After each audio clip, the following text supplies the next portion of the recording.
Ya, sengaja pada kali ini kita mengangkat topik yang lagi hits. Kenapa dibilang hits? Karena banyak sekali teman-teman di WAG masing-masing eh, mempertanyakan, kok makin lama makin banyak sih biro-biro jasa yang sepertinya berlisensi, dan yang lebih memprihatinkannya lagi bahwa biro-biro jasa itu mempunyai kerjasama yang baik dengan teman-teman kita sesama notaris. Nah, itu tentunya di satu sisi sangat memprihatinkan bagi kita dan juga bagi masyarakat. Juga kita harus mempertanyakan apakah mereka betul-betul paham bahwa bantuan yang diterimanya adalah betul-betul tepat, ya, dalam artian dia mendapatkan fasilitas kemudahan dari biro jasa, apakah semua keamanan dan kepastian hukumnya terjamin. Itu sebetulnya yang melatar belakanginya. Jadi kita akan mulai diskusi kali ini dengan topiknya adalah di balik menjamurnya Biro Jasa Kenotariatan. Izin menyapa terlebih dahulu Bapak Kristomo yang kali ini mewakili Pak Dirjen. Pak Dirjen dari sedianya dari mulai awal dan kemarin masih confirm akan hadir untuk memberikan keynote speech pada diskusi kali ini, tetapi tadi pagi ada katanya dipanggil secara mendadak oleh Pak Menteri, jadi akan diwakilkan oleh Bapak Direktur Perdata Pak Kristomo. Kemudian juga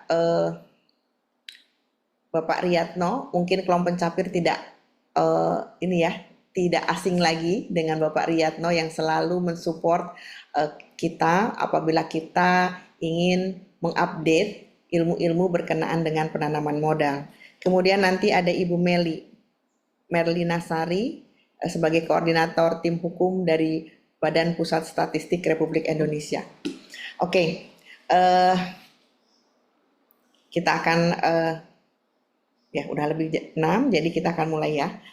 Notaris dalam dunia hukum dikenal dengan istilah officium nobile.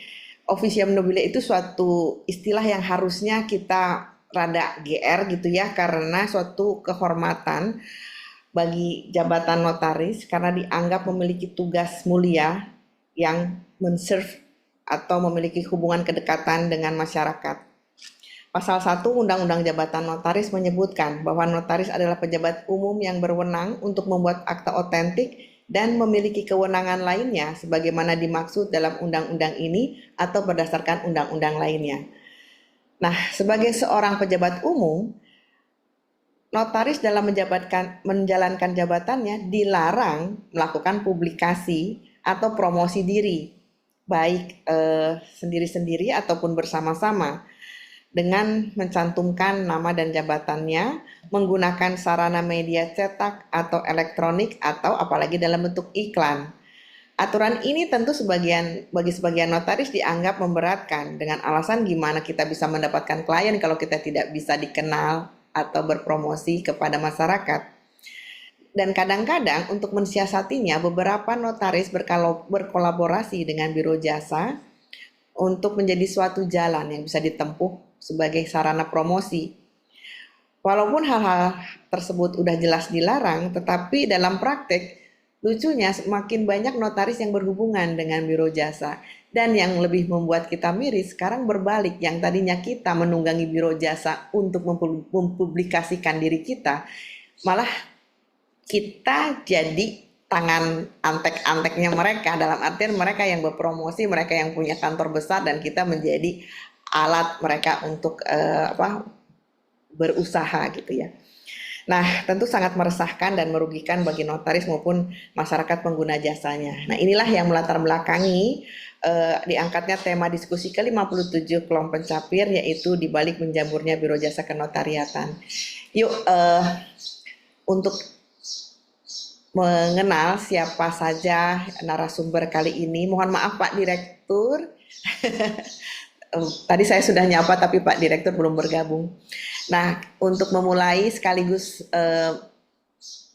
memperkenalkan siapa saja yang akan menjadi narasumber, kita simak dulu yuk bumper berikut ini.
diskusi kali ini, dan tolong ya teman-teman, supaya lancar diskusinya, jangan menghidupkan atau eh, ya mute-kan suaranya supaya tidak terganggu alur komunikasi. Selamat pagi Pak Kristomo, Bapak Direktur Perdata. Pak, sekarang nama kementeriannya apa sih Pak? Jadi saya keder takut salah. Selamat pagi ya Pak. Eh, Bapak masih di mute itu. Bapak belum. Nah, Baik, siap. Siap. Suara saya terdengar, Bu terdengar Dewi? sangat jelas. Selamat pagi Ya. Bapak. Tadi saya tanya Bapak, saya Sebenarnya kalau namanya Kementerian Hukum, Bu. Kementerian Hukum saja. Jadi Ya. perkenalkan Bapak Kristomo, Direktur Perdata dari Kementerian Hukum Republik Indonesia, gitu ya Pak ya. Mungkin untuk memulainya Pak, akhir-akhir ini semakin banyak biro jasa yang beriklan pelayanan pembuatan akte notaris lengkap dengan pengesahan dan pelaporan badan hukumnya. Kalau pelaporan badan hukum tentunya langsung ke Bapak sih ya. Penawarannya juga dilakukan secara masif baik melalui media online maupun marketing yang katanya datang dengan alasan jemput bola. Nah, apabila ditelisik, mereka itu biasanya berbadan hukum perseroan terbatas dan mempergunakan KBLI 6910. Makanya kali ini kita mengundang juga dari BPS dan dari BKPM. Tentunya hal ini sangat membingungkan ya Pak, apalagi tadi di dalam prolo saya notaris itu kan nggak boleh beriklan, jadi seolah-olah menjembatani notaris beriklan melalui biro jasa tersebut. Dan juga meresahkan bagi kami dan juga bagi masyarakat. Sementara notaris menjadi korban, notaris juga terlibat, ada yang jadi korban, ada yang terlibat menjadi kaki tangan pada biro jasa tersebut. Harus tentunya hal ini harus disikapi secara serius oleh pihak terkait agar mendapatkan arahan dan keputusan yang solutif. Nah, untuk memulainya, kami persilahkan Bapak, apa Pak? Mau paparan atau mau ngobrol? Monggo, silakan Pak. Baik, siap. Terima kasih, Bu Dewi. Jadi, saya akan membacakan keynote speech dari Pak Dirjen. Karena beliau menugaskan saya untuk mewakili beliau karena ada rapat dengan Pak Menteri di pagi hari ini sebelum Pak Menteri berangkat ke Magelang. Magelang. Jadi, sebelum saya mulai membacakan, ini Bu Dewi, tadi pagi kami sudah memanggil, jadi yang seperti kami sampaikan waktu itu, sudah ada 133 akun yang dikuasai satu orang. Mas Gama bisa nggak ditampilkan alurnya itu, Mas? Alur, alur, alur, terus. Ya ini, ini ya. Jadi notaris, ini prolog aja sebelum saya membacakan keynote speech dari Pak Dirjen. Jadi notaris atau staf notaris memberikan akses akun ke oknum biro jasa. Jadi ada 133 akun yang dimiliki, yang dikuasai di bawah penguasaan satu orang biro jasa. Orang tersebut saat ini ada di Rutan Cipinang, ya, ada di Rutan Cipinang. Jadi, jadi kami waktu itu segera memblokir 133 akun tersebut. Mungkin ada di antaranya yang menjadi anggota Kolom Capir. Kemudian minta eh, kami minta MPD untuk manggil dan kemudian diperiksa oleh MPD. Kemudian juga naik ke MPW dan semuanya mengatakan saya tidak pernah memberikan akses akun saya ke orang lain. Faktanya akun Bapak dan Ibu Notaris ini di bawah penguasaan satu orang berjasa. Dan orang ini sudah sepuh, sudah tua, nggak mungkin secanggih itu ngehack, ya, ngehack AHU online, ya, nggak mungkin secanggih itu dia ngehack AHU online. Dia murni mendapatkan dari staf notaris atau bahkan dari notarisnya sendiri. Itu. Jadi ini oknum biro jasa, ini dia menyimpan akses akun notaris dan masalahnya adalah notaris itu tidak pernah mengganti password secara berkala. Dan saya yakin juga notaris yang bergabung di kelompok Capil juga juga memiliki masalah yang sama, nggak pernah mengubah password. Ya. Jadi apa yang dilakukan oleh eh, oknum ini? Oknum ini kemudian menggunakan akun tersebut itu untuk misalnya ini ya, misalnya mengambil voucher yang belum terpakai untuk transaksi legal. Artinya dia bisa ngintip dari 133 akun itu mana yang masih ada vouchernya. Vouchernya itulah yang kemudian dipakai untuk transaksi ilegal. Ini ada 13 akun yang digunakan sampai saat ini ya untuk akses transaksi notaris yang sudah meninggal. Jadi ada notaris yang sudah meninggal ngeluarin akte ya. Makanya saya nggak tahu nih para penghadapnya itu menghadap di akhirat atau si notarisnya itu disuruh ke bumi gitu ya. Tapi intinya dia menggunakan satu atau lebih dari 13 akun notaris ini untuk membeli voucher. Ya. Dan akibatnya saat ini sudah ada 67 SK atau SP yang dibatalkan akibat penyalahgunaan akun tersebut. Dan ada 44 entitas korporasi dirugikan atas transaksi ilegal tersebut. Jadi ketika dan ini Bu Dewi, ini ternyata masih ada apa laporan-laporan yang baru di luar ini, di luar 133 ini. Masih ada laporan-laporan baru lagi ke kami. Ya. Artinya eh, nggak cuma satu orang oknum ini ternyata. Mungkin bisa jadi ada banyak oknum berjasa yang melakukan hal yang sama. Dan tadi pagi kami mengumpulkan yang 13 notaris ini, 13-13-nya mungkin memang nggak sadar kalau ternyata voucher yang dia miliki itu dipakai. Ya, dipakai. Itulah ya. Makanya waktu itu segera kami blokir. Kenapa? Kalau akun Bapak Ibu notaris nggak kami blokir, bisa dipakai macam-macam sama orang ini. Gitu loh. Jadi kami tidak bermaksud menghambat orang cari menjalankan pekerjaannya, enggak. Tapi ini justru demi kepentingan Bapak dan Ibu sekalian. Ya, demi segera kami blokir. Nah, masalahnya adalah Bapak dan Ibu sekalian ini semua notaris yang yang dipanggil MPD itu mengatakan saya nggak pernah ngasih akses. Tadi pagi setelah kita tunjukkan 13 bagaimana 13 akun ini kemudian digunakan, semoga Bapak dan Ibu yang bergabung di kelompok capir ini kemudian saat ini juga segera mengganti passwordnya. Ya, ngeri Pak Bu, digunakan ngeri. Dia tuh bisa melakukan apa aja dengan akun itu. Ya orang ini. Ya, dan ingat ini nggak cuma di satu oknum ini, ada ternyata masih ada beberapa. Tercatat sudah ada 15 akun lagi yang akan kami periksa di luar 133 ini. Ya. Jadi ini memang kemudian menjadi hal yang uh, mendesak untuk segera dilakukan tindakan.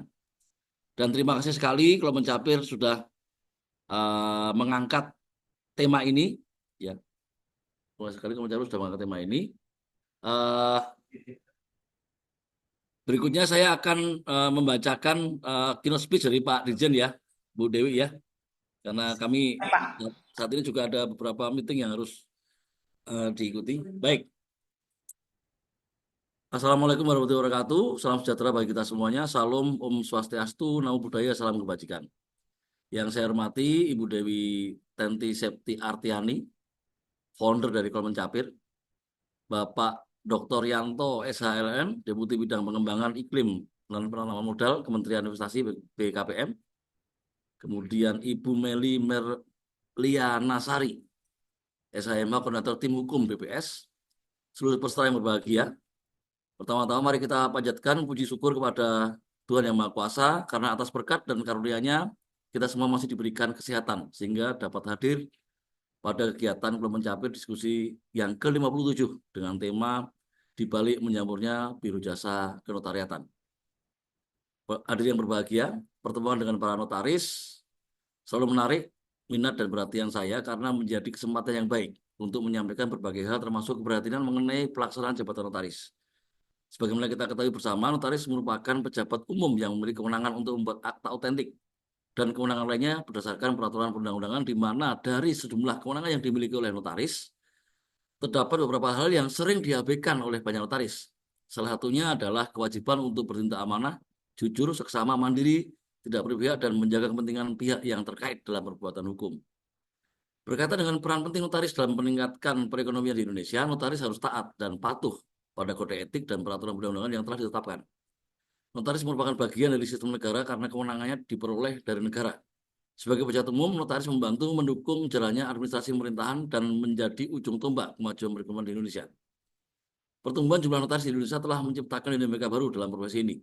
Di satu sisi, persaingan yang semakin ketat mendorong para notaris untuk terus berinovasi dan meningkatkan kualitas layanan. Di sisi lain, masih ada tantangan yang harus diatasi, salah satunya terbatasnya kemampuan sebagai notaris dalam memanfaatkan teknologi. Ketidakmampuan mengoperasikan layanan online misalnya dapat menghambat efisiensi kerja dan memberikan kesan kurang profesional di mata klien. Akhirnya ada notaris yang memanfaatkan biro jasa, tidak hanya untuk mencari klien, tapi juga untuk mengerjakan pekerjaannya. Pemanfaatan biro jasa ini seringkali berdampak negatif, tidak hanya bagi masyarakat sebagai pengguna jasa notaris, tapi juga bagi notaris itu sendiri. Beberapa dampak diantaranya adalah ancaman bagi keabsahan suatu akta autentik, kerugian material dan imaterial bagi korporasi, yang data kepemilikan kesamaan atau kepengurusannya diubah tanpa pengetahuan pihak korporasi. Permasalahan ini tidak jarang berujung pada gugatan di pengadilan dan pembatalan produk tata usaha negara. Hadirin sekalian, oleh karena itu perlu peningkatan efektivitas pembinaan dan pengawasan terhadap notaris. Pengawasan ini penting karena beberapa tahun terakhir ini kita semakin sering menerima pengaduan baik dari masyarakat maupun dari aparat penegak hukum terkait permasalahan yang disebabkan oleh perilaku notaris yang tidak profesional dan tidak bertanggung jawab dalam menjalankan tugasnya.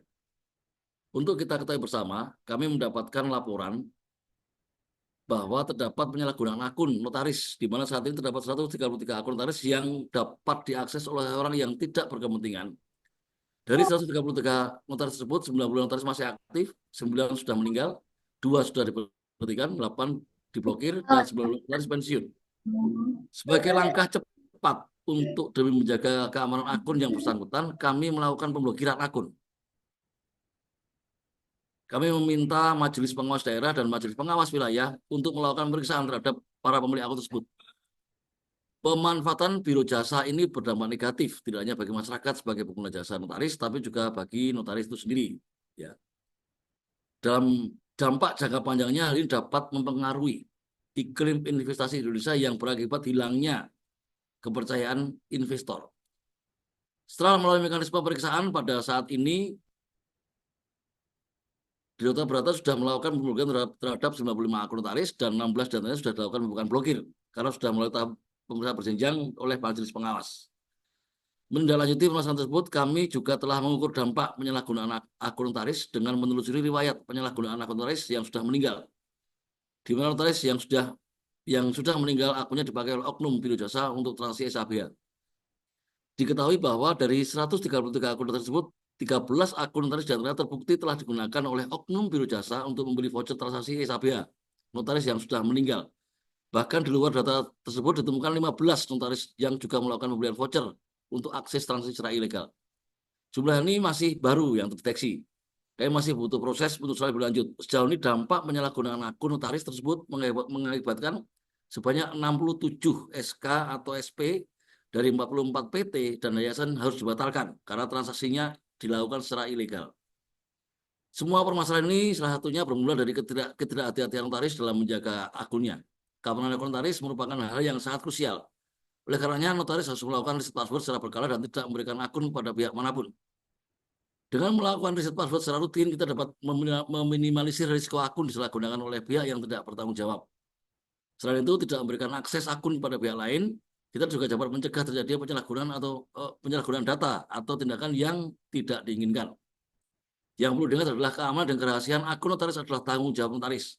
Walaupun mungkin notaris tidak terlibat dalam tindakan ilegal, tapi jika tindakannya tersebut menggunakan akun notaris, maka notaris yang bertanggung jawab atas segala risikonya.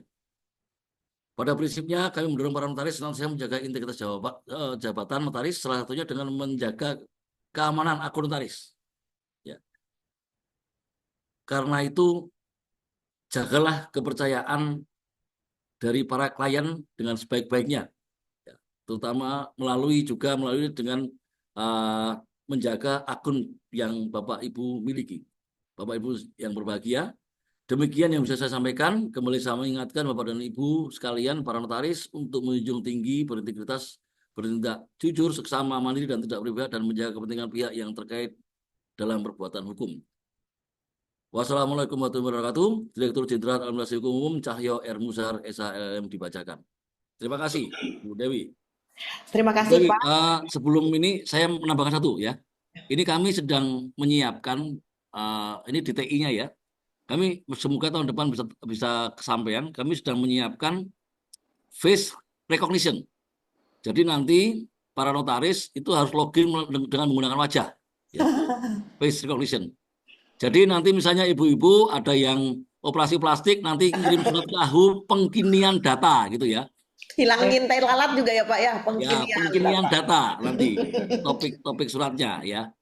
Dengan adanya eh dengan adanya apa namanya face recognition itu sudah pasti tidak bisa di share akun tersebut ke orang lain selain dirinya sendiri, kan gitu ya. Ini ada satu dua pertanyaan, kalau mau ditanyakan ke saya, monggo. Eh, saya pikir karena sangat relevan dan mengingat Bapak katanya ada kesibukan lain, dijawab aja ya Pak ya, terutama Ya. yang akunnya masih terblokir dalam artian, sorry maaf, akunnya itu bagaimana caranya supaya tidak nyantol lagi di orang yang tadi Bapak maksud. Passwordnya diganti aja, Oh gitu ya. password diganti. Kalau password diganti kan Otomatis tidak akan bisa udah dipakai otomatis lagi nggak sama yang bisa dipakai, bersangkutan. Jadi otomatis itu. teman-teman, ini sebetulnya ya, alhamdulillah hari ini bisa ngobrol dengan Pak Direktur. Pemblokiran bukan karena ada sentimen dari kementerian, tetapi segera dilakukan pemblokiran untuk mengamankan justru ya Pak ya. Karena ada indikasi seperti kita kalau di perbankan ya, ada indikasi kecurangan atau penipuan atau apa kan di ama abang Langsung blokir, langsung diblokir. blokir Nah, kan? Ya, ini mungkin yang langsung. dilakukan oleh aku sehingga untuk mengamankan akun kita sendiri. Tapi miris ya Pak, kalau misalnya tadi Bapak bilang ada beberapa entiti badan hukum yang dibatalkan juga akibat daripada apa namanya akun palsu ini gitu kan. Nah, tentunya nanti masyarakat juga akan dirugikan selain nama kita juga jadi sedikit tercoreng. Nah, untuk seperti itu apa Pak ininya? Apa saran dari Bapak untuk pembatalan-pembatalan badan hukum yang Ya, diindikasikan itu menggunakan akun. sudah dilakukan. Itu kan pakai asas contrarius actus, karena memang apa namanya dari prosedur sendiri kan sudah salah kan akun. Dan sekarang juga bagaimana mungkin orang yang sudah meninggal bisa ngeluarin akte kan gitu Bu, ya kan. Ini juga PR bagi kami supaya kami segera minta MPD untuk melaporkan para notaris yang sudah meninggal supaya segera bisa kami blokir, karena kami nggak tahu ini notaris ini masih hidup atau sudah meninggal. Takutnya takutnya eh, memang sudah meninggal, jadi bisa segera kami blokir. Selain yang pensiun ya, kalau yang pensiun kan udah ketahuan tuh pensiun, ya kan. Tapi yang meninggal kan belum ketahuan, untuk bisa segera diblokir. Jadi itu Bu Dewi ya. Ya, siap. Ini ada pertanyaan. Izin bertanya. eh Woi, Pak Yulfikri, siap. Ya, Pak Jul, Siap. Oke. Pak Jul Ya, mau nanya langsung, tapi jangan banyak-banyak ya, karena satu aja, yang lain akan satu. satu saja. Ya, baik. Terima kasih, Pak Kristomo. Itu tadi dalam latar belakang sambutan dinyatakan bahwa dengan bertambahnya jumlah notaris mengakibatkan persaingan antara sesama notaris. Terus yang saya tanyakan, bagaimana cara Kementerian Hukum dalam mengatur pengangkatan notaris sementara begitu banyak universitas yang meluluskan mahasiswa kenotariatan dan mengantri untuk minta pengangkatan. Demikian, Pak. Terima kasih. Sebenarnya ini di luar topik dikit ya Pak, karena kan kita ngomongin tentang biro jasa. Di kata Saya sambutannya izin. ada tadi. Saya pertanyaannya sesuai topik. Ya, Agak ini enggak tidak di luar topik, tetapi Bapak Kristomo yang mancing di depan. Silakan Enggak, Pak. di sambutannya tadi ada tuh. Iya ya, iya iya. ya Pak, ya Pak Yulfikri, siap. Jadi gini ya, Jadi saya Bapak Ibu izin. sekalian, eh sebenarnya kalau persaingan yang padat itu kan di Jawa ya, di Jawa sama di Jawa sama Sumatera, yang kota-kota besar. Ini juga termasuk materi yang apa namanya yang ada di gugatan MK kemarin, yang belum ada putusan dari MK. Tapi intinya adalah kami menyampaikan sebenarnya kalau dari formasi Pak Zulkifli itu masih banyak yang kosong Pak Zulkifli. Masih banyak yang kosong. Persaingan yang padat itu ya di Jawa lah. Tapi Indonesia Timur itu masih banyak yang kosong loh. Masih Indonesia kurang merata Timur, ya Pak gitu ya. iya nggak merata, nggak merata. Ini PR ya, ini PR bagi kami ya Pak Zul ya, untuk bisa memeratakan ini, memeratakan eh, sebaran notaris ini, Pak ya. Jul pindah aja ke yang kurang rata. Izin Pak Direktur, mau Terima tanya. kasih, Pak. Siap, siap Mas Diman. Pak Kang Siap. Herdi, Kang Herdi setelah itu nanti kita persilahkan dulu Pak Deputi ya karena nanti kan Ya, Ya, ya, ya. ya, silakan. baik. Baik, terima kasih. Sesuai dengan topik, Pak Direktur, terima kasih atas Bapak sudah memberikan arahannya kepada kita, Pak. Saya yang pengen tanyakan, apa tindakan dari Dirjen AHU, Pak, kepada Biro Jasa yang benar-benar terbukti menyalahgunakan tersebut? Kalau notarisnya kan sudah jelas, Pak, itu lagi ditindaklanjuti oleh Majelis Pengawas Daerah. Tetapi rasanya kurang adil juga, Pak, kalau dikenakan kepada notarisnya. Memang notarisnya itu juga kita akan teliti apakah mereka membuat akta itu sesuai dengan prosedur, sesuai ketentuan yang berlaku atau tidak. Tetapi seperti tadi Bapak sampaikan, ini akun dari notaris yang sudah meninggal, sudah buat akte, aktenya kemudian dibatalkan. SKPT-nya dibatalkan. Nah, ini kan betul-betul menurunkan kepercayaan baik para investor asing maupun investor di dalam negeri, kepercayaan kepada tidak hanya kepada notaris, tetapi juga kepada Kementerian Hukum yang sekarang mempunyai kewenangan untuk menerbitkan surat pengesahan akte pendirian dan lain-lain. Itu Pak, mungkin Pak. Jadi mungkin secara konkretnya Pak, saya menyatakan sebetulnya biro jasa ini bisa disebutkan sebagai mafia pembuatan akta, Pak. Tidak hanya notaris, karena pasti mereka juga menangani akte-akte di luar notaris juga, Pak. Seperti akte-akte tanah itu pasti mereka buat juga, Pak. Jadi bisa sekali tepuk, 2 kali lalat itu bisa kena, Pak. Itu Pak mungkin. Jadi mohon kepada Bapak juga secara adil kita lihat akarnya ada di mana, Pak, dan itu dua-duanya harus dikenakan sanksi atau diupayakan secara hukum. Gitu, Pak. Terima kasih. Assalamualaikum warahmatullahi wabarakatuh. Baik, terima kasih Pak Diman. Jadi gini Pak, saat ini Biro Jasa tersebut yang oknumnya itu sudah ada di Rutan Cipinang, di Rutan Cipinang. Dan ini makanya ini kami juga masih menelisik, ada laporan baru, ada 15 akun notaris yang dipakai oleh oknum Biro Jasa yang lain. Ini memang menjadi atensi bagi kami untuk kami bisa mengambil langkah-langkah preventif sebenarnya, ya preventif. Nanti kami akan kami masih melihat bagaimana caranya supaya ini kan kita juga nggak bisa nggak bisa secara gegabah kemudian melakukan sesuatu kepada para biro jasa ini. Ini dibutuhkan telahan yang cukup matang, Pak. Tapi untuk saat ini ini minimal para notaris yang di Kelom Mencapir ini saat ini juga bisa mengganti passwordnya. Siapa? Ini yang paling praktis bisa dilakukan supaya akunnya nggak dipakai. Itu aja, ya. Itu dulu ya, Bu Dewi. Baik, terima kasih, ya, Pak. izin. Terima kasih Pak. Ya, Izin ya. ya, Bapak-bapak bangga. sekalian, izin. Terima kasih Dari- Bapak. Salam sehat. Salam Siap, juga kepada Pak Dirjen. Terima kasih. Siap. Izin.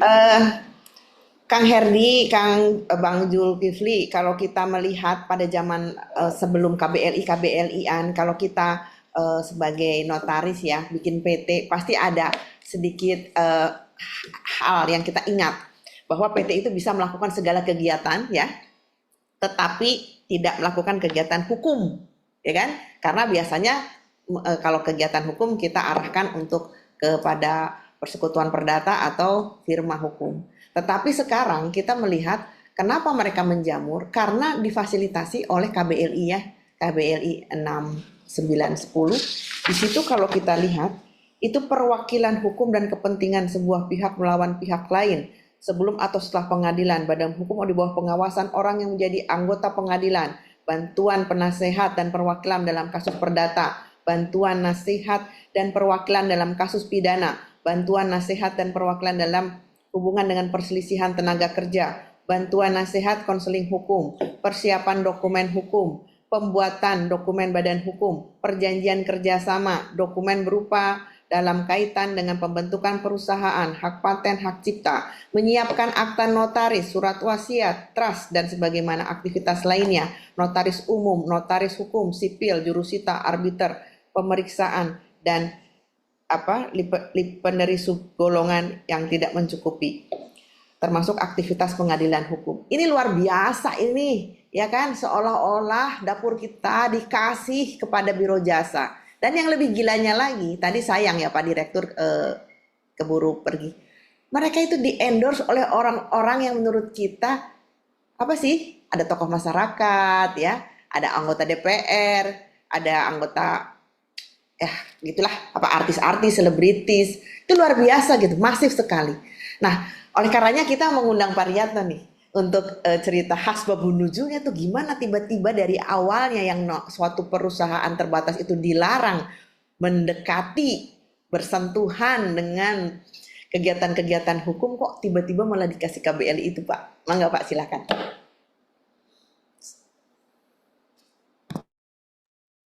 Baik, Ibu Dewi, terima kasih. Bismillahirrahmanirrahim. Assalamualaikum warahmatullahi wabarakatuh. Salam sejahtera bagi kita semua. Pertama-tama kami ucapkan terima kasih kepada Ibu Dewi, kepada kelompok Campir yang telah mengundang kami untuk sharing kepada Bapak dan Ibu sekalian. Ini menarik memang. Tadi kalau Ibu Dewi sampaikan bahwa loh ini dapurnya kok diserahkan kepada orang lain lah, kira-kira seperti itu. Mungkin nanti kami ingin cerita Bapak Ibu latar belakangnya ya, atau mengapa ketentuan ini masuk di dalam OSS. Nah, sebenarnya rencananya ada dua hal yang saya sampaikan, namun saya akan fokus saja kepada langsung to the point ya. Rencana ada dua, perizinan berusaha berbasis risiko, kemudian yang kedua pengaturan KBLI aktivitas hukum dalam sistem OSS. Nah, mungkin supaya langsung to the point, kami langsung yang kedua ya, poin yang kedua, yaitu pengaturan KBLI aktivitas hukum dalam sistem OSS. Next. Bapak dan Ibu sekalian, sebagaimana diatur dari dalam kerangka regulasi perizinan berusaha berbasis risiko, pertama kita lihat dasar hukumnya dari Undang-Undang Nomor 6 Tahun 2023 tentang ini Undang-Undang Cipta Kerja, kemudian peraturan turunannya, implementasinya adalah PP 5 2021 yang saat ini sedang dalam proses untuk penggantian.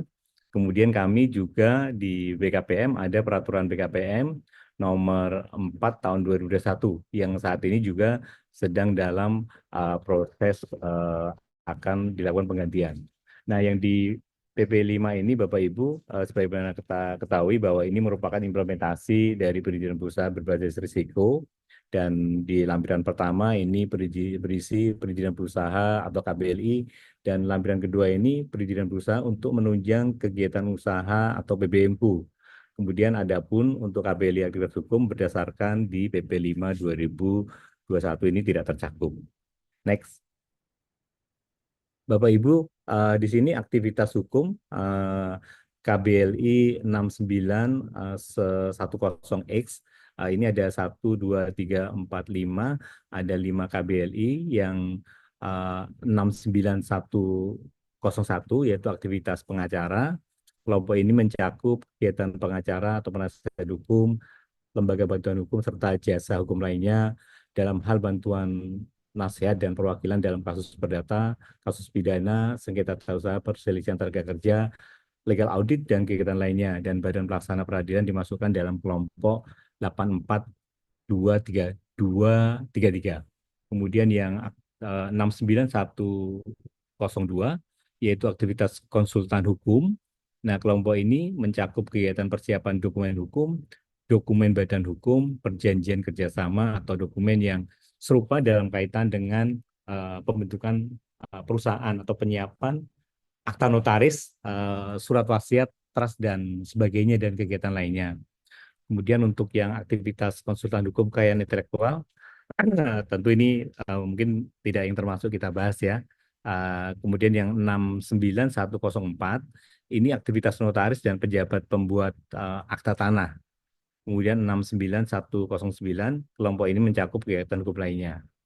Nah, NIB yang warna hijau ini NIB dapat diproses di sistem OSS. Nah, sedangkan untuk yang 69104 yang aktivitas notaris dan pejabat pembuat akta tanah itu tidak dapat diproses di sistem OSS. Next. Bapak Ibu, ini untuk pengaturan kegiatan aktivitas hukum yang KBLI 6910X di sistem OSS. Sekali lagi, yang mulai dari aktivitas pengacara, aktivitas konsultan hukum, kemudian sampai yang aktivitas notaris dan pejabat pembuat akta tanah, ini berlaku ketentuan seperti ini, Bapak Ibu. Pertama, untuk profesi advokat dikategorikan ke dalam kategori non-kegiatan berusaha atau aktivitas lainnya, sehingga tidak memerlukan penerbitan perizinan berusaha. Kemudian yang kantor advokat asing dilarang didirikan di Indonesia. Kemudian kantor advokat hanya dapat dijalankan oleh badan usaha berbentuk firma. Kemudian juga profesi konsultan hukum dikategorikan profesi konsultan hukum kekayaan intelektual dikategorikan ke dalam kategori non kegiatan berusaha. Kemudian juga profesi notaris dan pejabat pembuat akta tanah dikategorikan ke dalam kegiatan kategori non kegiatan usaha. Next. Bapak Ibu, ini kalau kita lihat pengaturan kegiatan aktivitas hukum ini mulai dari KBLI 69101, 69102, dan 69109, skalanya mikro, kecil, menengah, besar, risikonya rendah. Nah, kalau risiko rendah kan sama-sama kita ketahui, ini perizinan berusahanya adalah hanya NIB. NIB ya, jadi kalau risiko rendah NIB. Kemudian jangka waktunya selama pelaku usaha menjalankan kegiatan usaha. Jadi memang ini salah satu kemudahannya, kalau dia jalan terus, running ya, NIB-nya itu berlaku terus. Next. Ini untuk yang pengaturan aktivitas 69103, skala usahanya bisa mikro, kecil, menengah, besar, risikonya rendah. Sekali lagi, kalau risiko rendah berarti perizinan berusahanya NIB. Ini sama juga jangka waktunya selama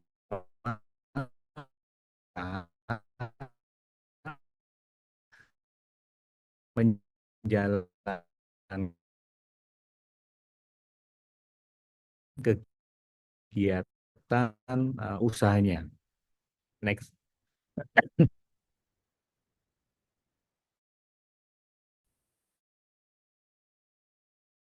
Pak Riyatno, mohon maaf sepertinya terfreeze, Pak. Oh, maaf. Oh iya, sudah Ibu. Sekarang udah ya, kedengaran ya. Sudah. Baik. Nah ini, Bapak Ibu tadi kan sudah kedengaran. Pak Riyatno malah hilang. Pak Faiz bisa dibantu lagi ya?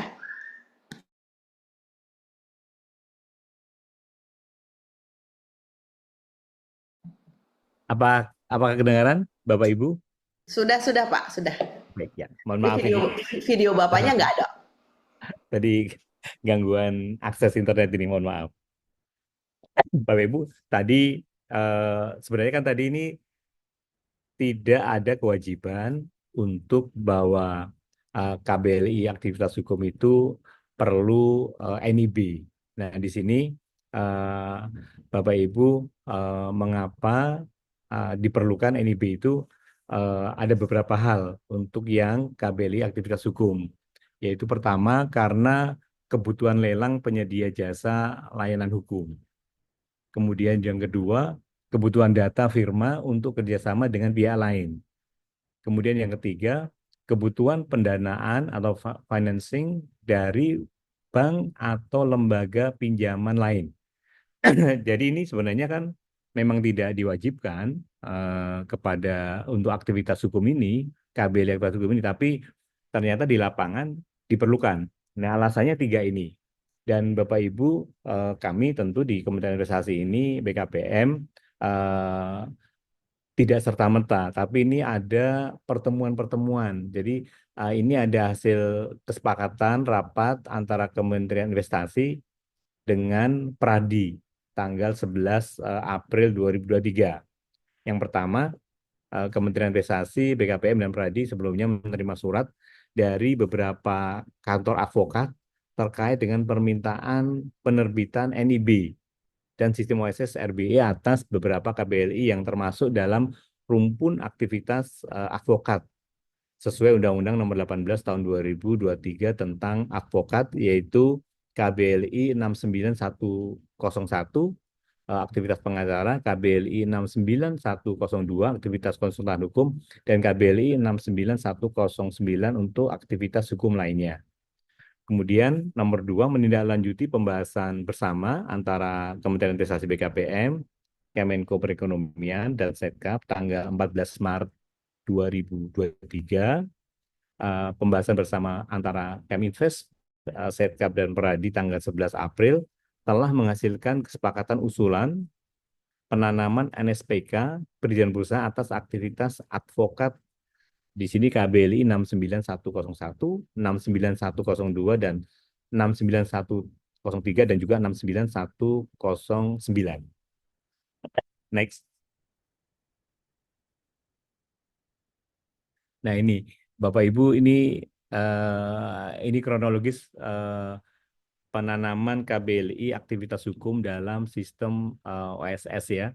Bapak Ibu bisa lihat di sini deskripsi mulai dari KBLI, judul KBLI, deskripsi KBLI, kesepakatan rapat tanggal 16 dan 22 Desember 2021, kemudian juga ada kesepakatan rapat tanggal 29 September 2022, dan kemudian ada kesepakatan rapat tanggal 17 November 2022. Jadi ini Bapak Ibu yang kami warnai biru ini menunjukkan bahwa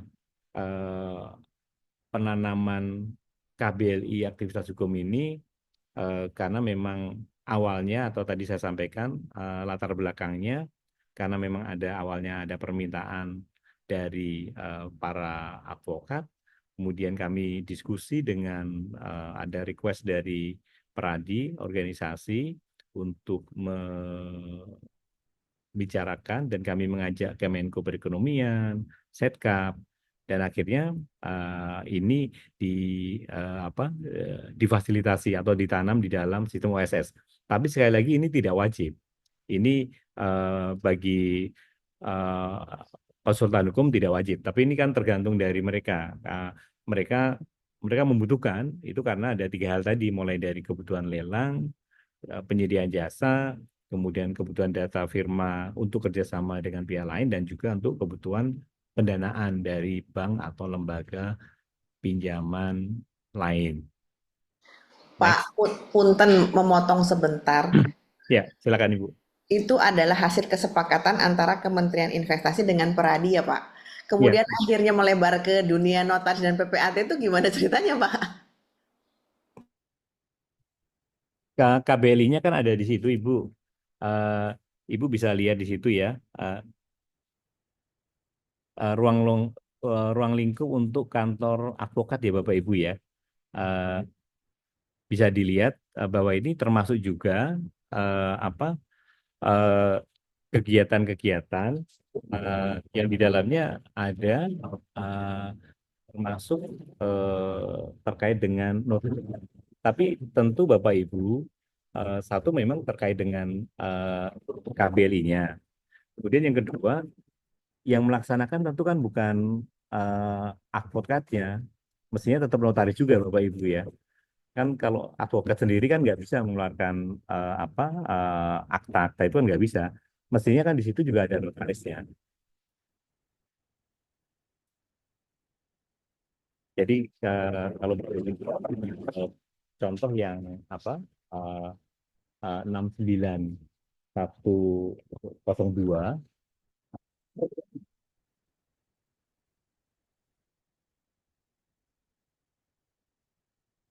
Kelompok ini mencakup kegiatan persiapan dokumen hukum, dokumen badan hukum, perjanjian kerjasama atau dokumen yang serupa yang kaitannya dengan perusahaan, penyiapan akta notaris, surat wasiat, trust, dan sebagainya. Jadi memang di KBLI 69102 ini eh, bisa atau mencakup akta notaris, tapi di situ mestinya juga ada notarisnya juga, bukan berarti Iya, itu cara. justru menurut kami inilah awal pangkal kenapa akhirnya terjadi eh, tema yang diangkat kali ini, Pak. Ada kantor-kantor yang mempergunakan notaris untuk memenuhi 69102 ini. Ah, kalau sama konsultan hukum kita sudah biasa ya Pak, kadang-kadang sesama teman. Tetapi kalau untuk biro jasa kayaknya dengan berlindung ke 69102 tuh rada berlebihan. Itu Pak, silakan dilanjut Pak.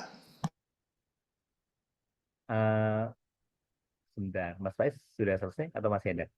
Sudah selesai, Bu.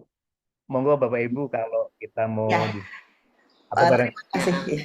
Ada yang mau bertanya secara langsung atau ada di dalam chat room? Tapi itu tadi Pak tanggapan dari saya. Karena dari situlah akal muaranya kenapa akhirnya terjadi penyelewengan. Bapak, kita flashback ya ke belakang.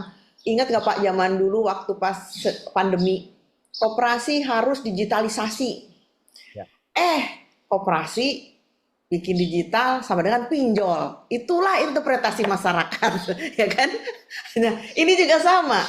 Kalau misalnya KBLI-nya dikasih begitu, sama dengan, oh boleh dong kita mempergunakan KBLI itu untuk memfasilitasi masyarakat untuk membuat akte notaris. Kadang-kadang kan masyarakat dunia usaha itu cerdas, Pak.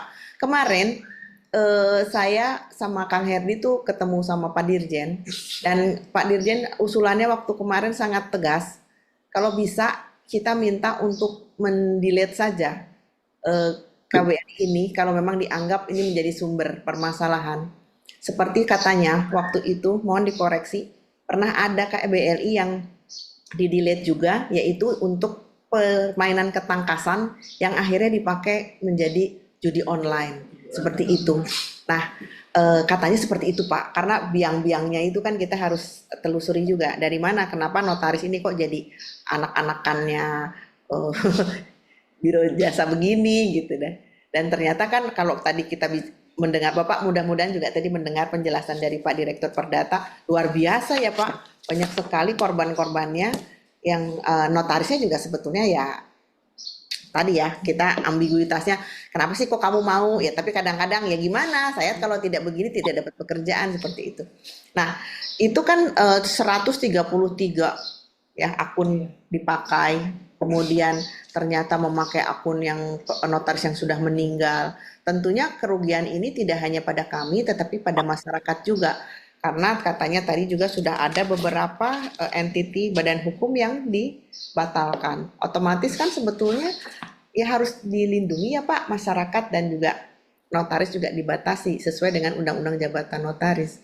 Makanya tadi menarik sekali waktu Bapak bilang ini adalah suatu hasil kesepakatan. Tentunya rohnya peradi dengan rohnya notaris beda ya Pak. Kalau notaris kan memang pekerjaannya juga sudah disiapkan oleh undang-undang, ya kan? Undang-undang Jabatan Notaris sudah mengatur kita harus bagaimana dan semua undang-undang menunjuk notaris seperti PT, kan? Undang-undang PT, akte PT dibuat melalui akte notaris, undang-undang yayasan, notaris. Jadi kita itu nggak usah cari kerjaan juga sebetulnya sudah ada. Tapi kenapa akhirnya kita dikasih porsi sama kantor lain itu jadi masalah lagi.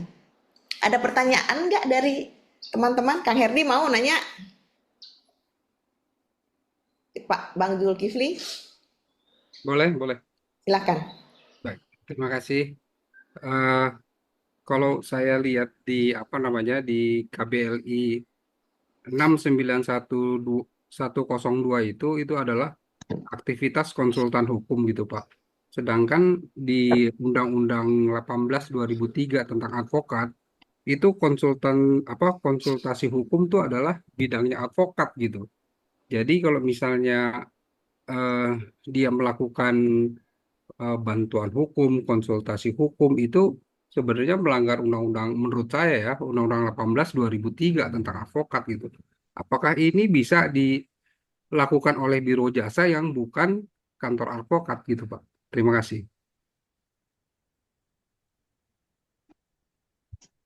Baik, terima kasih Pak. Oh, atau mungkin ada yang lain dulu, mungkin 2 atau 3 gitu. Pak Herdimansah, silahkan. Baik, terima kasih Bu Dewi Tanti. Jadi saya ingin menginikan Pak, untuk KBLI 69104 Pak, 2019 itu kita masih bisa mengajukan di OSS Pak untuk pengajuan NIB-nya gitu kan, sehingga bisa keluar. Kemudian tahun 2020 itu sudah tidak bisa lagi. Nah itu kan harus dilampirkan bukti bahwa kita sebagai notaris. Nah, mungkin Pak untuk khususnya 69101, saya setuju dengan apa yang disampaikan oleh rekan Zul, itu pun harus sama gitu loh Pak, karena itu jadi bukan advokat bisa membuat usaha yang bertindak seperti halnya advokat gitu Pak. Dan ini pun tempo hari saya pernah diminta tolong untuk memperpanjang sertifikat BUMN Pak. Nah, kemudian mereka memang mewajibkan ada dokumen-dokumen penunjang seperti halnya NIB seperti itu gitu kan. Nah, tapi ternyata pada saat yang bersamaan itu ada pemeriksaan di BPK. Nah, kita ngobrol lah dengan orang BPK itu.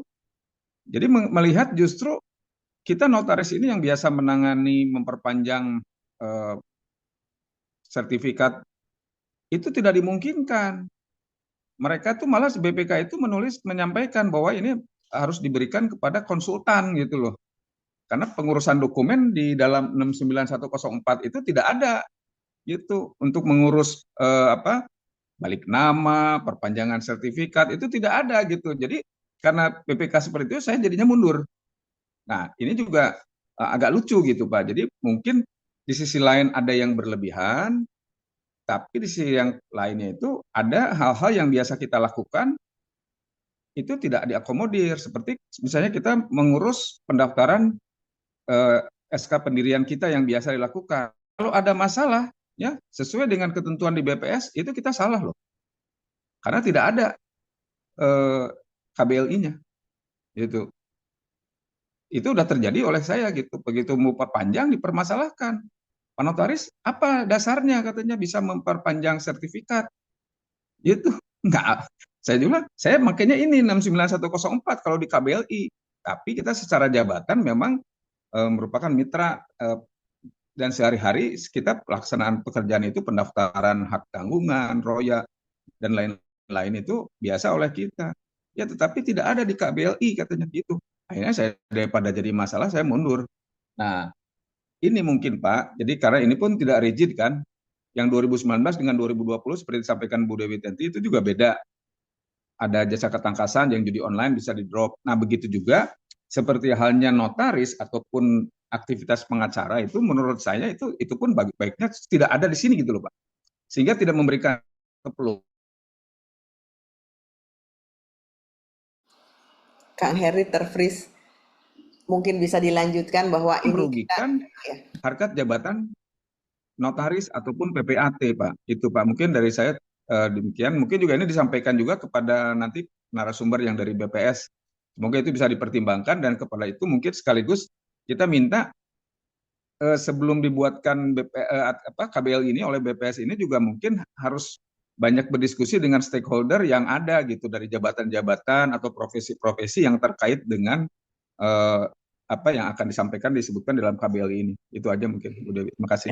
Terima kasih Pak Riyatno. Sepertinya dua penanya ini mewakili keresahan dari teman-teman dan semoga ada way out-nya ya.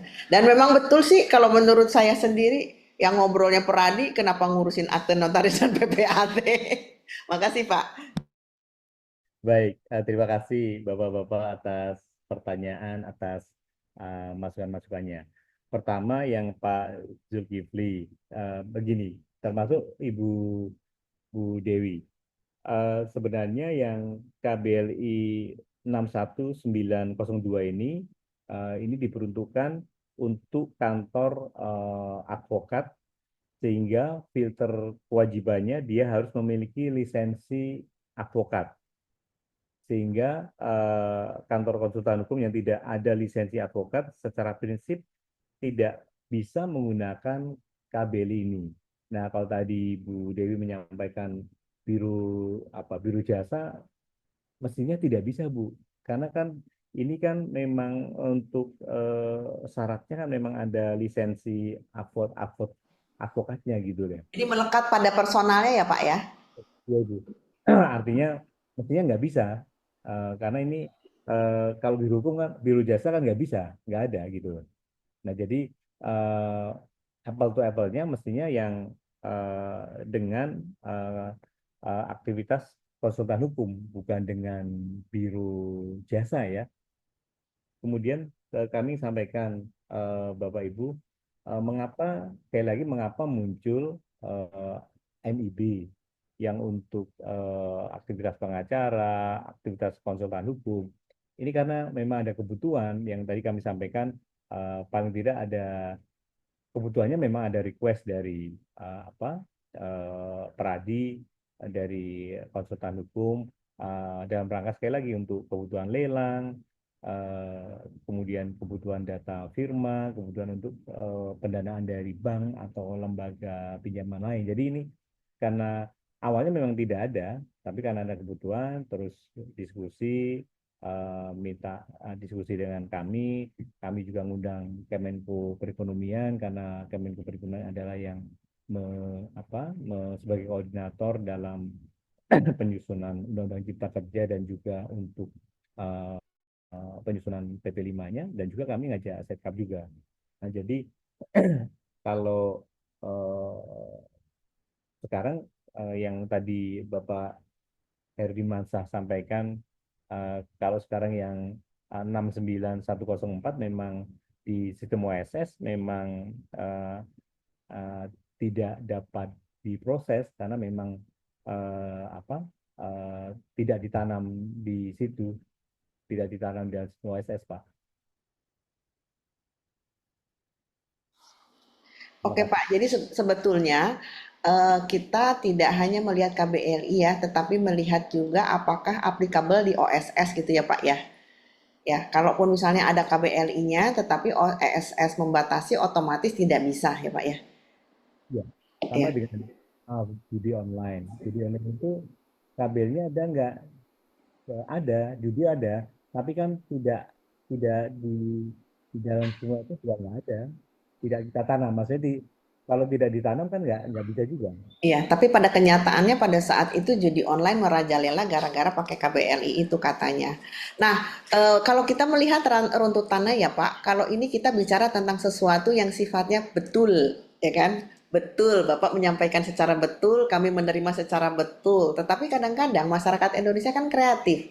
Dikasih percikan satu, akhirnya dia membuat suatu warna-warni percikan-percikan luar biasa. Sehingga akhirnya itu tadi tiba-tiba pakai KBLI ini di dalam akte, yang aktenya notabene dipakai pada notaris yang udah meninggal yang tadi ya seperti itu. Rentetannya menjadi luar biasa. Ujung-ujungnya ini menipu kepada masyarakat.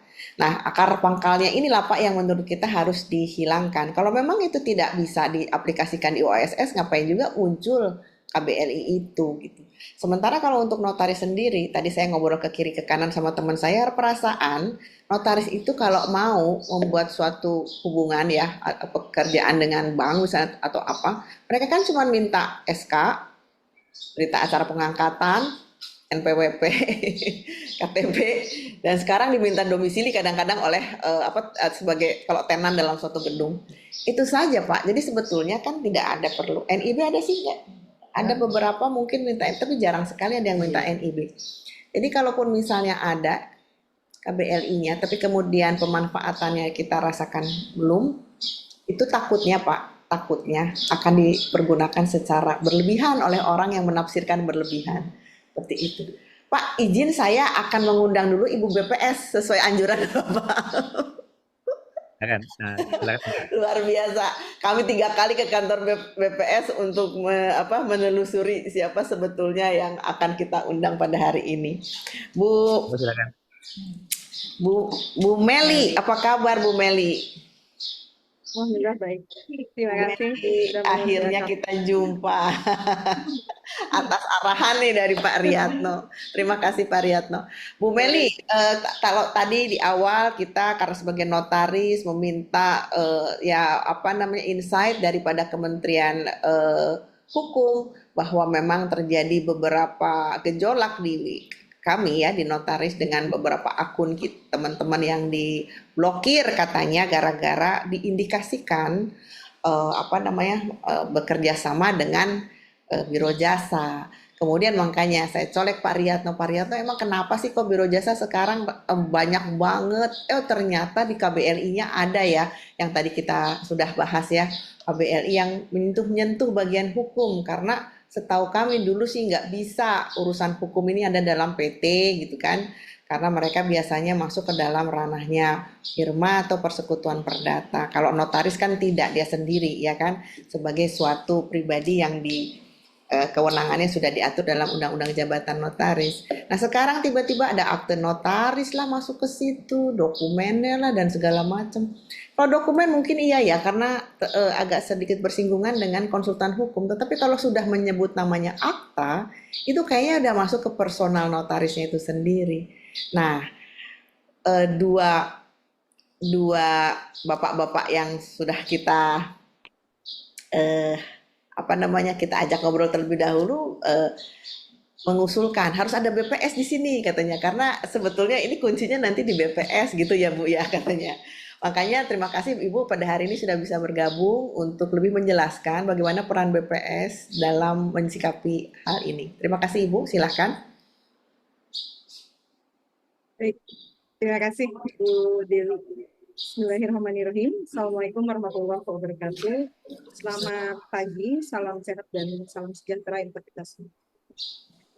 Yang kami hormati Bapak Deputi Bidang Pengembangan Iklim Penanaman Modal Kementerian Investasi atau BKPM Republik Indonesia Pak Dr. Riyatno SHMLM. Terima kasih Pak bertemu di ruang online, tetapi memang kami sangat erat dalam menjalankan tugas bersama dengan Kementerian Investasi dan BKPM Republik Indonesia. Mudah-mudahan kita juga nanti bisa mengintegrasikan sistem kita, Pak, sehingga seluruh dinamika data nanti yang ada di BKPM maupun di BPS nanti bisa diintegrasikan, Bapak. Terutama kami juga nanti akan punya hajat besar dalam penyelenggaraan ekonomi 2020. Kemudian kami juga ingin mengaturkan juga terima kasih telah dipertemukan dengan Bapak Direktur Perdata Dirjen Aku, Pak Kristomo SHMH, walaupun beliau tadi sudah itu kepada Ibu Dr. Dewi Tenti Septi Artiani, SHMH MKM. Terima kasih Ibu sudah mengundang kami bersama juga dengan tim dari Kelompok Capir. Tentu ini sebuah kehormatan untuk kami karena bisa menjelaskan lebih dekat bagaimana KBLI disusun dan bagaimana penggunaan KBLI sesungguhnya. Menarik sekali karena ini menjadi satu topik yang berkaitan dengan beberapa isu yang kami hadapi saat ini. Jadi sebelumnya kami mendapatkan isu terkait dengan negatif list berusaha juga, yaitu perusahaan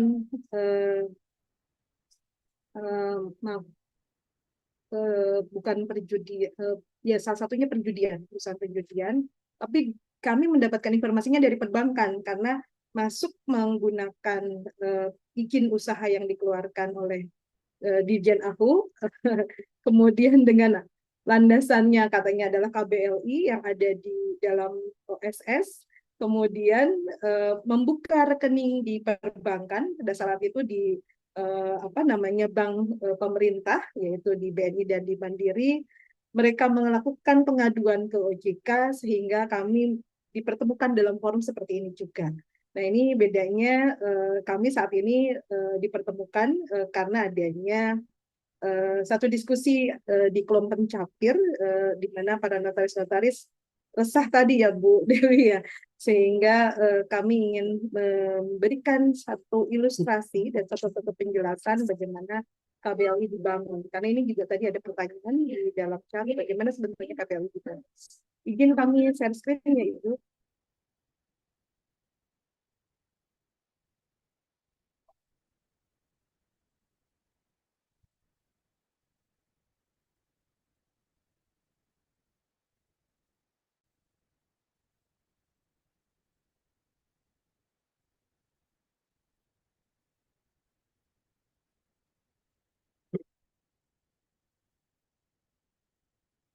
Nah, sudah terlihat? Sudah, Bu. Baik. Cuman mungkin belum besar aja. Baik. Kami ingin mengangkat bagaimana penentuan KBLI secara tepat dalam peningkatan kualitas usaha.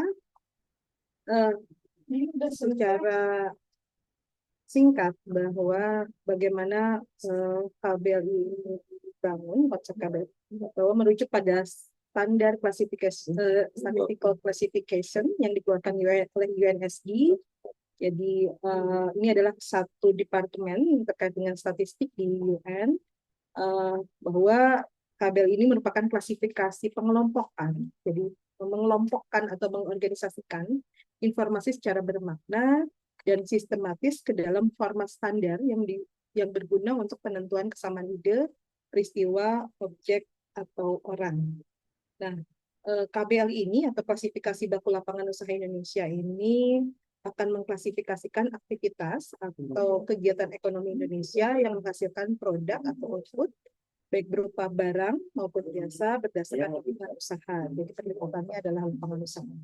KBLI ini disusun berdasarkan International Standard Industrial Classification of All Economic Activities atau ISIC yang diterbitkan oleh UNSD Statistical Division. KBLI ini disempurnakan paling cepat 5 tahun sekali. Jadi akan ditentukan kesepakatan secara internasional 3 digit awal, kemudian nanti 2 digit selanjutannya itu akan dikembangkan sesuai dengan pengembangan lapangan usaha di setiap negara.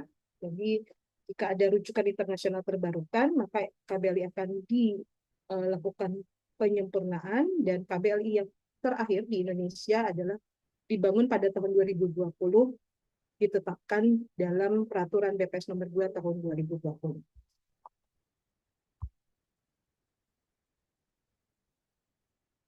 Bagaimana sumber hukum yang dibangun dari KBLI, yaitu berdasarkan Undang-Undang nomor 16 tahun 1997 tentang statistik, berdasarkan Peraturan Pemerintah nomor 51 tahun 1999 tentang penyelenggaraan statistik, dan juga kode etik atau prinsip dasar statistik secara internasional yang dirujuk oleh BPS.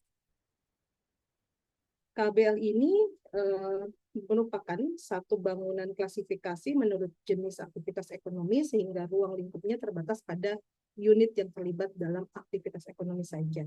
Dan aktivitas ekonomi ini ditandai dengan adanya input, proses, produksi, dan juga akan menghasilkan output. Dalam klasifikasi, seluruh data dikelompokkan dalam kelas-kelas yang sehomogen mungkin sesuai dengan kaidah atau standar tertentu yang ditetapkan. Standar yang dibangun oleh BPS merujuk kepada kesepakatan-kesepakatan internasional.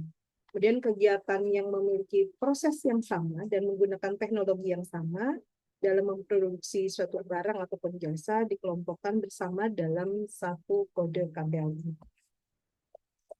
Bapak dan Ibu, struktur KBLI ini mengadopsi dari struktur pengkodean ISIC, di mana struktur pengkodean dan penambahan struktur kode dalam KBLI masih sama dengan KBLI tahun 2015, dan juga pengkodeannya, yang pertama adalah 3 digit pertama itu merujuk kepada kesepakatan internasional di mana ada kategori alfabet untuk kode yang pertama, jadi 1 digit pertama itu menggunakan kode alfabet, digit yang kedua itu menggunakan golongan pokok.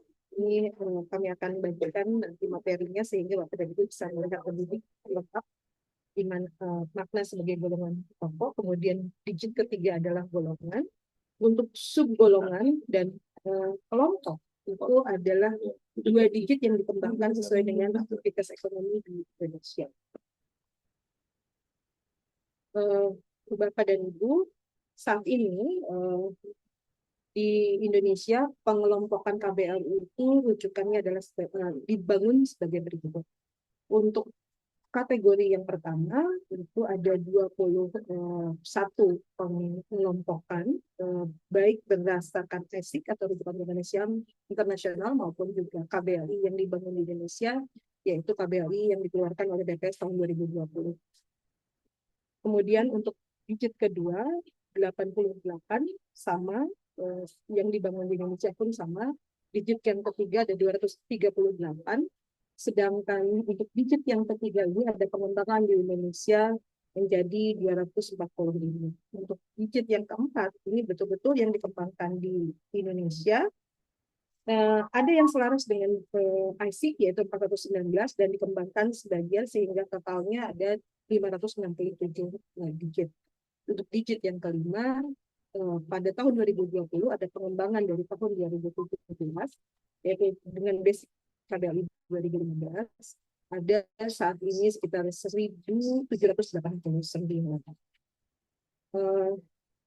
Selanjutnya Bapak dan Ibu bahwa KBLI ini juga akan digunakan pada penyelenggaraan perizinan. Nah, penyelenggaraan perizinan salah satunya adalah sebagaimana yang tadi disampaikan oleh Pak Riak bahwa di Indonesia juga diatur penyelenggaraan perizinan berusaha berbasis risiko. Dan di sini diletakkan satu pengaturan bahwa perizinan berusaha pasal 6 ayat 3 perizinan berusaha berbasis risiko pada masing-masing sektor. Pengaturannya meliputi kode KBLI. Nah, Bapak dan Ibu, yang dimana dalam penyelenggaraan perizinan berbasis risiko ini adalah bahwa peletakan perizinan akan merujuk kepada penggunaan KBLI yang disepakati secara internasional. Namun, jangan dimaknai bahwa dengan adanya KBLI, artinya usaha tersebut dapat diselenggarakan di Indonesia. Karena pemerintah pun akan mengeluarkan negatif list ataupun juga daftar-daftar usaha yang memang tidak diperkenankan. Ataupun dalam kondisi sebaliknya bahwa usaha-usaha apa saja yang harusnya atau dapat diperkenankan di Indonesia jika merujuk kepada nantinya penggunaan KBLI sebagai pengelompokan dasarnya saja. Bapak dan Ibu, pemanfaatan KBLI dalam OSS atau Online Single Submission mulai dibangun pada tahun 2017. Saat ini OSS mencakup pendaftaran atau NID, izin usaha, izin komersial atau operasional mengacu kepada KBLI 2020. Dan pada tahun 2021, Presiden Koordinator Presiden Republik Indonesia menggunakan KBLI 2020. Intinya dalam penggunaan KBLI di Indonesia tentu ada ketentuan-ketentuan di mana untuk usaha-usaha tertentu yang memang diizinkan ataupun pada kondisi sebaliknya memang seharusnya diatur dan konkret dijadikan rujukan dalam pengembangan atau membangun usaha yang ada di Indonesia. Untuk itu, KBLI bukan menjadi landasan dalam membangun suatu usaha, tetapi KBLI adalah sebagai fondasi pengelompokan usaha yang dibangun di Indonesia agar dapat dipetakan sesuai dengan kesepakatan internasional dan dijadikan rujukan statistik dalam membangun satu peta perekonomian Indonesia. Selain itu juga KBLI akan bermanfaat bagi perbankan sebagai rujukan klasifikasi sektor berdasarkan teknologi yang nanti di penghujung akan menjadikan sebuah rekomendasi keputusan kebijakan. Jadi Bapak dan Ibu, KBLI ini akan sangat bermanfaat baik nanti dalam pengaturan kebijakan, perizinan, pengawasan, pelaporan, dalam menyajikan statistik sektor tertentu dan analisis lebih lanjut. Untuk itu, semua proses pembangunan perusahaan berbasis ekonomi yang ada di Indonesia diharapkan berbasis KBLI untuk pengelompokannya. Namun, bukan sebaliknya, bahwa KBLI adalah sebagai dasar pembangunan perizinan. KBLI adalah konsep yang dibangun untuk pengelompokan. Bapak dan Ibu, untuk menjelaskan bagaimana struktur KBLI, tadi pada digit pertama kami menyampaikan akan dibangun berdasarkan alfabet. Jadi A itu untuk perizinan pertanian, kehutanan dan perikanan, B untuk pertambangan dan penggalian, C untuk perindustrian dan pengolahan, D untuk pengadaan listrik, gas, uap, air, panas, dan usaha udara dingin, E untuk pengelolaan air di limbah, dan pengelolaan dan daur ulang sampah dan aktivitas remediasi, F untuk konstruksi, G untuk perdagangan besar, eceran, reparasi, dan perawatan mobil dan sepeda motor untuk pengangkutan dan pergudangan, I untuk penyediaan akomodasi dan penyediaan makanan minuman, J untuk informasi dan komunikasi, L untuk real estate, tadi maaf sebelumnya,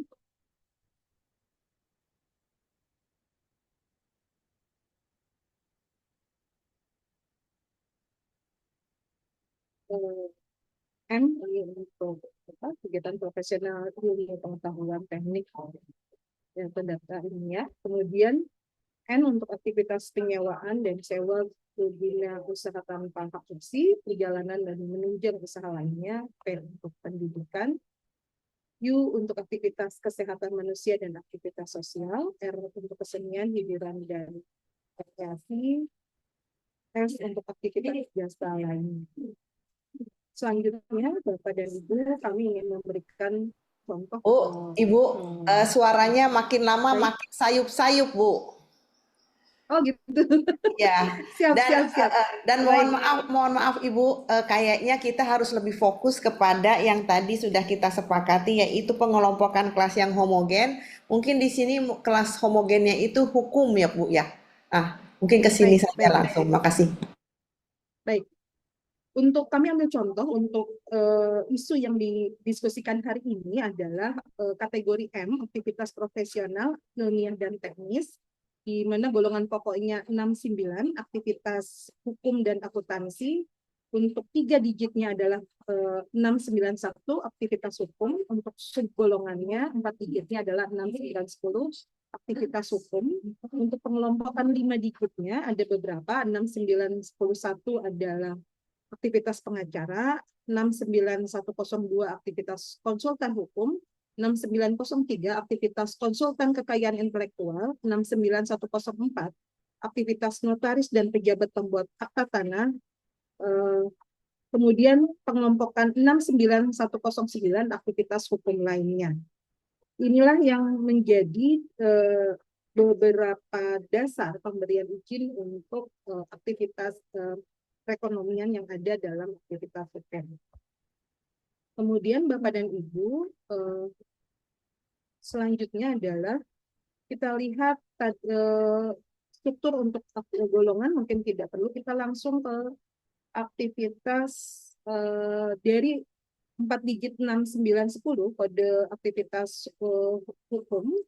Kemudian selanjutnya ada aktivitas konsultan hukum, di mana kelompok ini mencakup persiapan dokumen badan hukum, perjanjian kerjasama, atau dokumen yang serupa dengan dalam kaitannya dengan pembentukan perusahaan, penyiapan akta notaris, surat wasiat, trust, dan juga sebagainya, dan kegiatan lainnya.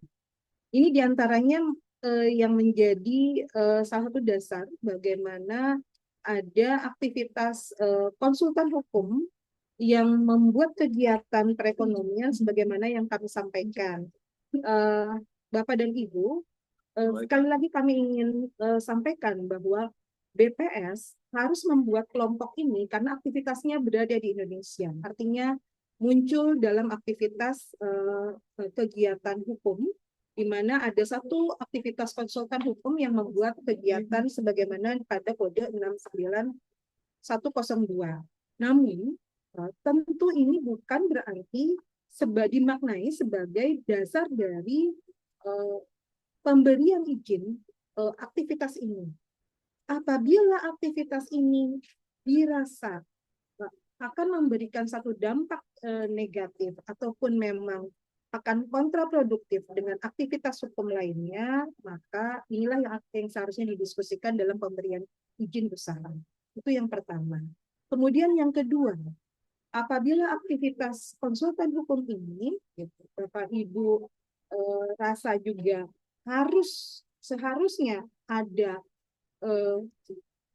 penyempitan atau penyederhanaan aktivitas, artinya jangan sampai kalau mungkin tadi Bu Dewi menyampaikan dokumen hukum oke, tapi misalnya akta-akta tidak. Ya. Nah ini juga harus didiskusikan secara lebih lanjut dan bisa saja disampaikan ke BPS untuk diberikan diusulkan bahwa ada penyederhanaan kegiatan ekonomi dalam aktivitas ini. Tentu ini juga berdasarkan kesepakatan yang harus didiskusikan nanti bersama dengan BKPM juga dengan Dirjen Aku. Bapak dan Ibu, seluruh klasifikasi ini dapat di download di sini.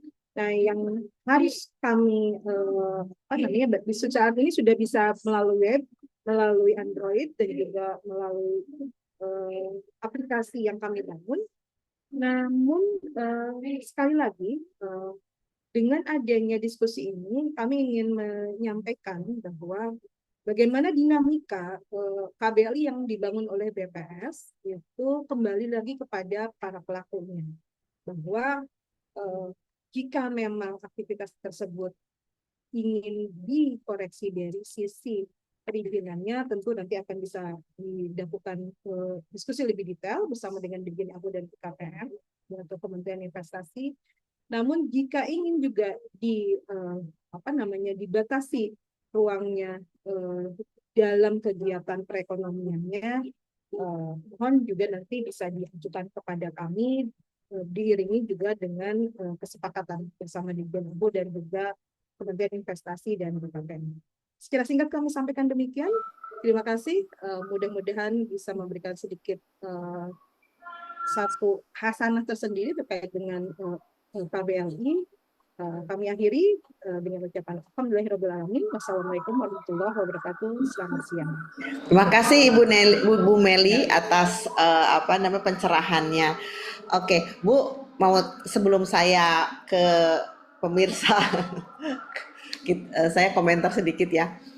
Di 69104 memang sudah spesifik dituliskan kegiatan notaris dan kegiatan lainnya notaris umum PPAT. Tapi menurut penjelasan dari Pak Ariatno ini di OSS tidak dapat diakses. Berarti memang ada tetapi tidak bisa diakses ya. Nah, tetapi kadang-kadang orang itu kan jadi cerdik ya Bu, masuk ke 69102 karena di situ ada kata-kata penyiapan akta notaris. Ya, jadi itu mengkamuflasekan bahwa ini kita loh nyiapin akte notaris. At the end akhirnya memang pakai notarisnya juga sebagai pejabat yang merep up itu kegiatan semua karena dokumennya sudah disiapkan oleh si biro jasa tersebut. Nah, itu akhirnya dipakai oleh aktivitas biro jasa itu. Nah, sekarang adalah kalau Ibu tetap mengadakan klasifikasi hukum ini seperti ini detailnya, kewajiban dari BPS tentunya luar biasa kepada masyarakat untuk memberitahukan bahwa bahwa KBLI adalah bukan dasar pemberian izin gitu, ya kan? Karena sebagaimana kita tahu, tadi saya sedikit mencolek tentang koperasi digital sama dengan pinjol, ya kan? Dia harusnya kan dia meminta izin misalnya ke OJK untuk fintech, dia tetap hanya untuk mengelabui masyarakat, dia cuman minta izin ke Menkominfo dan Kumham. Nah, seperti itu. Jangan sampai kita juga tertrap dengan hal-hal seperti ini. Tadi di depan korbannya sudah banyak ya, memang keterlibatan notaris di sini ada, masyarakat banyak yang terugikan dengan akhirnya badan hukum tersebut dicabut karena ternyata ya kan di mempergunakan akun yang palsu, notaris yang sudah meninggal, notaris yang sudah pensiun, di mana yang kerja adalah para biro jasa dengan mempergunakan KBLI ini. Memang ini bukan izin, tetapi kembali lagi akan menjadi tugas berat buat BPS memberikan kepada masyarakat pemahaman tentang ini. Sementara kita selalu terjebak dalam slogan bahwa doing business easy doing business di Indonesia. Mudah, cepat, murah, seperti itu. Mudah, kita nggak jemput bola karena kita terikat dengan Undang-Undang Jabatan Notaris.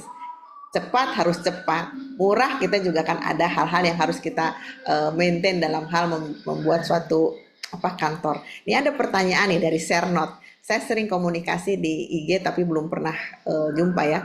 Pertanyaannya adalah, bolehkah tahu apa yang melatar belakangi motif bagi OSS memunculkan KBLI? Apakah ini artinya negara ingin membuatkan terobosan padahal negara tahu bahwa notaris PPAT itu diangkat oleh menteri, tunduk pada undang-undang dan kode etik profesi, kode etik jabatan mungkin ya. Nah, saya menganalogikan begini Bu, emang ada ya KBLI buat camat? Mungkin saya tidak terinfo. Camat itu kan juga suatu organ negara yang memang bisa membuat akte PPAT gitu ya. Ada enggak? Gitu. Apakah ini masuk ke situ? Itu juga kan salah. Itu pada ranah publik. Kenapa orang yang sudah ada diatur dalam undang-undang diatur juga oleh KBLI? Itu suatu penurunan, mendegradasi. Kalau gitu kita jangan dibilang sebagai pejabat umum saja kalau notaris disamakan dengan peradi. Bukan saya merendahkan peradi, tapi peradi itu bukan pejabat umum. Kalau kita kan notaris pasal 1 Undang-Undang Jabatan Notaris sebutkan sebagai pejabat umum. Kenapa dimasukkan ke dalam KBRI? Memang ada kegiatan ini. Ya, tapi kegiatan itu akhirnya dipakai oleh biro-biro jasa. Itu mungkin Bu, mohon ditanggapi termasuk pertanyaan yang tadi sudah saya bacakan di dalam chatroom. Terima kasih Bu. Baik, terima kasih Bu Dewi menjembatani apa yang disampaikan oleh penanya di chatroom. Bapak dan Ibu, KBLI itu dibangun dasarnya adalah adanya proses perekonomian yang tadi kami sampaikan. Jadi ada input, ada proses, kemudian ada output. Seluruh aktivitas perekonomian itu harus dipetakan, kemudian diklasifikasikan dengan pengkodean. Mengapa? Karena Indonesia nanti salah satunya memiliki satu kewajiban dari salah satunya daripada bidang statistik yang diampu oleh BPS untuk menyampaikan bagaimana peta perekonomian yang ada di Indonesia. Salah satunya adalah peta lapangan-lapangan usaha yang ada di Indonesia. Nah, hal tersebut tentu menggunakan rumus yang tidak dibangun oleh BPS saja, tetapi dibangun bersama-sama dengan UNSI, disepakati secara internasional. Artinya, memang BPS memiliki kewajiban untuk memetakan semua proses perekonomian yang ada. Nah, pada saat nanti hasil pemetaan tersebut akan digunakan sebagai salah satu fondasi untuk memberikan izin, untuk membangun usaha yang diperkenankan atau diperbolehkan di Indonesia, itu adalah pada porsi yang lainnya itu. Jadi memang harus diatur dalam regulasi lainnya bahwa penggunaan KBLI sebagai fondasi sebagai fondasi dalam pemberian izin itu adalah pada porsi lainnya. Dari sisi bidang statistik, kami memang memiliki kewajiban seluruh aktivitas yang ada di Indonesia, aktivitas perekonomian yang ada di Indonesia itu harus dipetakan. Nah, nanti dan itu kami harus munculkan, Bu, karena misalnya perjudian itu tidak hanya di Indonesia saja, ada juga di negara-negara lain. Perjudian itu diperbolehkan mungkin di negara-negara lain. Nah, tinggal nanti di Indonesia kami ilustrasikan perjudian itu boleh tidak di Indonesia. Itu adalah pada porsi yang lainnya. Jadi pada sektor lainnya nanti yang tidak memperbolehkan salah satu aktivitas perjudian itu ada di Indonesia. Nah, misalnya tadi Ibu mengilustrasikan camat. Kalau camatnya saja misalnya dan dia bukan seorang menjadi seorang katakanlah dulu kan ada ya Bu camat dan PPAT gitu ya Bu ya. Masih ada kok Bu, masih ada sekarang. Masih Masih ada. Nah, PPAT sementara. PPAT sementara karena kalau memang di situ tidak ada PPAT di wilayahnya ya Bu. Nah, yang dimunculkan oleh BPS itu bukan camatnya tetapi aktivitas menjadi seorang PPAT-nya. Kemudian bagaimana persyaratan pejabat yang akan mengelola aktivitas tersebut atau melaksanakan aktivitas tersebut akan muncul pada peraturan lainnya yang inline nanti dengan pengklasifikasian pada KBLI tersebut. Jadi demikian Bapak dan Ibu. BPS memang harus memetakan seluruh aktivitas yang ada di suatu negara, apakah itu negatif ataupun itu positif. Dan kemudian bagaimana aktivitas-aktivitas negatif itu tidak diperkenankan ada di Indonesia, tentu pada sektor lainnya yang sejalan, katakan dari izin berusaha, dari perizinan investasi, itu yang seharusnya nanti meletakkan satu larangan bahwa untuk aktivitas A, B, C, D memang tidak diperbolehkan walaupun dipetakan secara internasional. Mungkin itu penjelasan kami. Terima kasih. Ya, terima kasih Bu Meli. Memang karena BPS itu Badan Pusat Statistik ya, otomatis segala sesuatu kegiatan yang ada di Indonesia ini perlu kan Ibu melihat ya kan pertumbuhannya seperti apa. Kami mengerti sekali. Cuman itu tadi mungkin waktu Ibu pertama opening dengan Pak Riyatno bahwa perlu adanya hubungan lebih intens dan harmonisasi lebih dengan OSS itu tentu menjadi satu kata kunci bagi kami ya. Ini ada nih, jangan sampai, aduh tadi mana hilang nih. Ini sudah mulai nih karena memang sudah ada kata kuncinya nih, jangan sampai NIB bagi kantor notaris menjadi salah kaprah sebagai salah satu syarat untuk suatu kantor notaris. Mohon BPS bisa mensosialisasikan hal tersebut pada pihak-pihak terkait. Kembali lagi tadi saya bilang ini tugas berat buat BPS mensosialisasikan. Karena sedih sekali sih terus terang tadi paparan Pak Riyatno juga ya bahwa ini ada klasifikasi bidang hukum dan ini masuknya ke kategori ringan. Ujung-ujungnya cuma NIB doang. Artinya benar-benar memberikan kursi empuk kepada para biro jasa tersebut gitu. Ya karena ringan sekali cuman NIB. Nah kita juga akhirnya notaris katanya dimintain NIB. Jadi apa bedanya kami yang katanya menurut undang-undang diadakan sebagai pejabat umum dipersamakan untuk akhirnya sama-sama mengeluarkan NIB dan segala macam. Oke, terima kasih ya Ibu. Saya akan kembali ke Pak Riyatno. Pak Riyatno, kami mohon arahan dan saran dong Pak, seperti apa sih yang harusnya kita bisa lakukan ya, agar supaya kita tidak menyalahi BPS karena BPS memang maunya meminta statistik ya kegiatan perekonomian di Indonesia harus akurat pula bahwa memang kegiatan-kegiatan kenotariatan itu ada. Hanya bagaimana jangan sampai kita itu jadi kayak terjebak dalam suatu yang ini tadi yang sangat akhirnya kan masyarakat tergiring ya kan dengan mempergunakan hal-hal dengan katanya motonya mudah, murah, cepat itu Pak. Baik, terima kasih Ibu Dewi dan Bapak Ibu sekalian. Terima kasih tadi Ibu Meli telah menyampaikan paparannya dan tentu Bapak Ibu kami dengan BPS hubungannya erat karena ini memang kaitannya terkait dengan KBLI ini. KBLI yang sudah ada pun kadangkala atau kami pun sering minta konsultasi atau diskusi apakah KBLI ini sudah tepat atau belum di dalam penetapannya atau bahkan ketika di PP 5 2021 ini apakah semua KBLI ini ditanam dalam OSS tidak juga.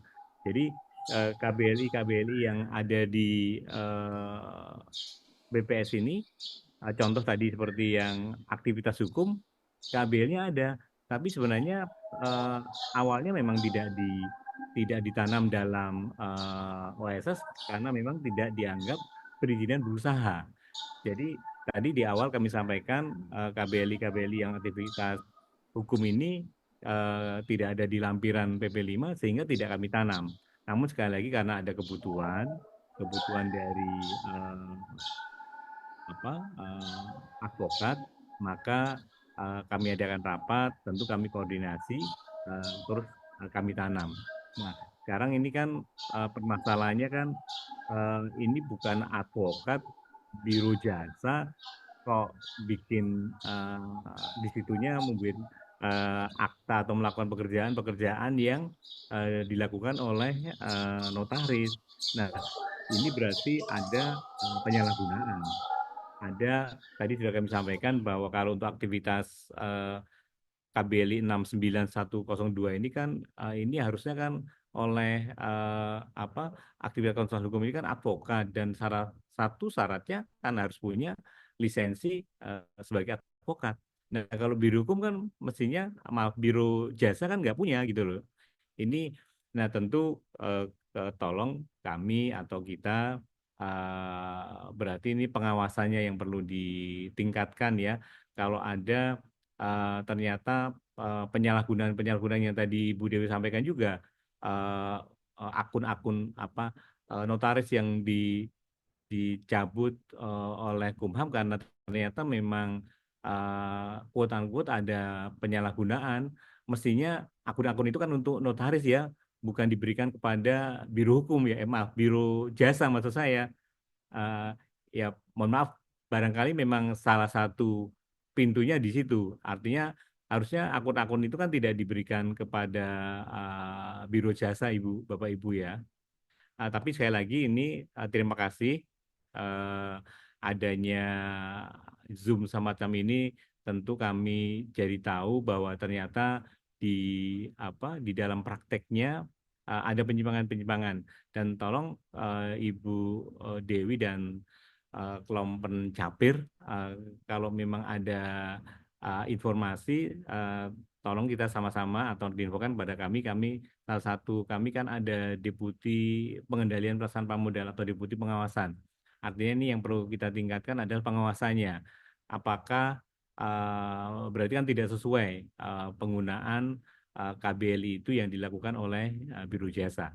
Kami kalau ditanya bisa nggak mencabut kalau ada laporan dan juga kami diberitahukan, tentu kami bisa mencabutnya.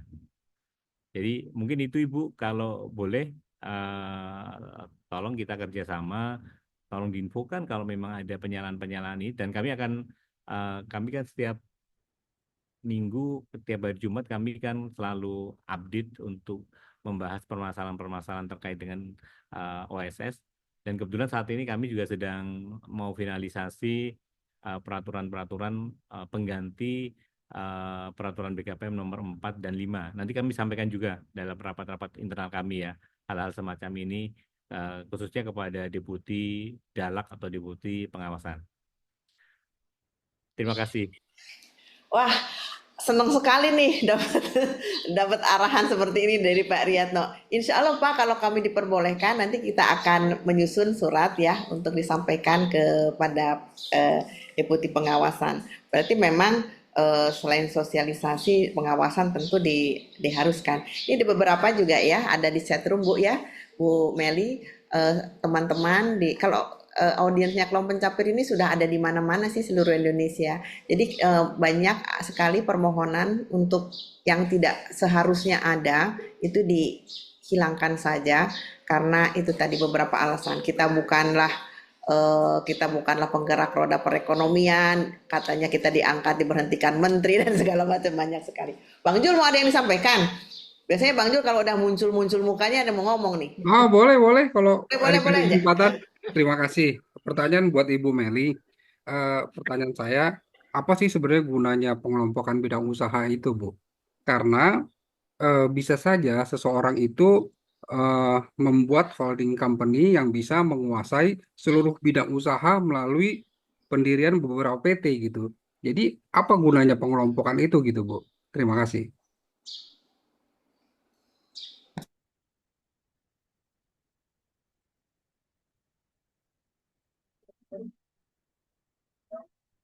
Terima kasih Pak Zulkifli Harap atas tanggapannya yang disampaikan. Jadi klasifikasi baku lapangan usaha Indonesia ini dibangun oleh UNSD dan juga diimplementasikan dalam National Statistic Office di seluruh negara, memiliki beberapa fungsi, Pak. Pertama, sebetulnya adalah panduan penentuan jenis kegiatan usaha yang nanti dipetakan secara statistik dan dilakukan juga report dari satu negara kepada UN. Yang kedua juga bisa nantinya menjadi acuan untuk memperoleh legalitas. Tentu diiringi dengan negative list dari usaha-usaha yang tidak diperkenankan ataupun usaha-usaha sebaliknya usaha-usaha yang diperkenankan di suatu negara. Sementara BPS sendiri sebagai National Statistic Office akan memetakan seluruh kegiatan yang ada, yang mungkin ada, atau mungkin yang seharusnya ada, yang sudah disepakati juga secara internasional. Di dalam pengembangan KBLI ini, BPS akan mohon izin sebentar.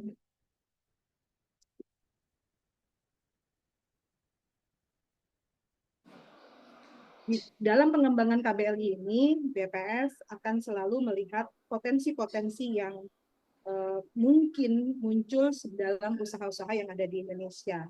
Nah, jika nanti pada kondisi tertentu menjadi kontraproduktif pada usaha yang lainnya atau usaha legal lainnya, tentu itu disaring dengan negative list yang harusnya dimunculkan oleh sektor-sektor yang mengatur izin usaha. Kemudian juga fungsi KBLI juga akan menjadi dasar penentu kualifikasi perizinan. Dan selain itu, KBLI memiliki fungsi untuk alat identifikasi bidang usaha untuk pendaftaran pajak, salah satunya penyediaan data statistik bagi kami, perbandingan data dengan negara lain, karena nanti perbandingannya berdasarkan pengelompokan itu, dan juga untuk mempelajari perilaku satuan ekonomi. Tentu dalam konteks untuk penyediaan data statistik, kami akan melakukan penajaman dengan data-data statistik yang kami ambil dari lapangan. Sekalian juga sosialisasi ya Bapak dan Ibu yang ada di Kompen Capir bahwa BPS pada tahun 2026 akan menyelenggarakan sensus ekonomi, di mana salah satu responden strategis yang akan menjadi responden sensus ekonomi 2026 adalah notaris. Kami harapkan Bapak dan Ibu nanti bisa memberikan datanya kepada negara agar apa? Agar negara juga akan mengetahui bagaimana nanti bisa dibuatkan kebijakan lebih lanjut untuk notaris. Bagaimana nanti pemetaan notaris, nanti juga bagaimana pengembangan notaris dan juga hal-hal lainnya. Ini menjadikan dasar pemerintah untuk membangun perencanaan notaris salah satunya. Mungkin itu Bapak dan Ibu. Bu Meli, HP saya udah sering kok di WA atau di SMS sama BPS buat isi survei. Terima kasih atas semua peran sertanya Bu Dewi. Terima kasih. Bu Meli, ini ada pertanyaan nih Bang Jul, pertanyaan ini nih menggelitik dari Elva Wanti. Pembuatan KBRI kenapa notaris tidak dilibatkan juga, hanya pengacara aja? Menurut Pak Riyadno itu advokatnya datang, lah notarisnya kemana? Kagak datang. Harusnya Bang Jul datang untuk menyampaikan ini keseruan. diundang. Lah kagak diundang, datang advokat juga. Minta izin Pak Riyadno selalu welcome. Kapan itunya apa acaranya? Ya, terima kasih. Ini menarik sekali ya.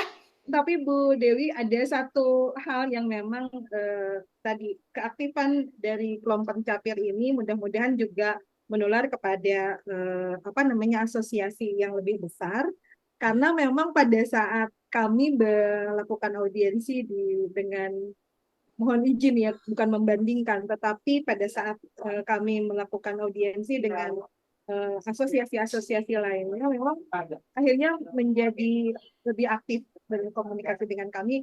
Harapannya nanti kami akan colek juga tim asosiasi dari kami Sehingga nanti jika diundang mohon hadir ya Pak Jul. Oh, insya Terima Allah, Bu. kasih. Bu, tapi saya tadi ada yang kurang itu, Bu, kurang apa mau menambahkan. Kenapa Bu dibikin pengelompokan KBLI gitu? Kenapa tidak dibikin negatif list seperti di BKPM gitu? Itu kan lebih jelas gitu, Bu, daripada Kalau pengelompokan. siap, kalau KBLI Pak, kami kewajiban Pak. Kewajiban National Statistic Office memang membangun satu klasifikasi. Tidak hanya terkait dengan lapangan usaha, tetapi dalam sektor lainnya, misalnya klasifikasi atau pengelompokan dalam lapangan kerja, Pak. Karena memang kami harus melakukan keterbandingan dari sisi lapangan usaha dengan negara-negara lainnya.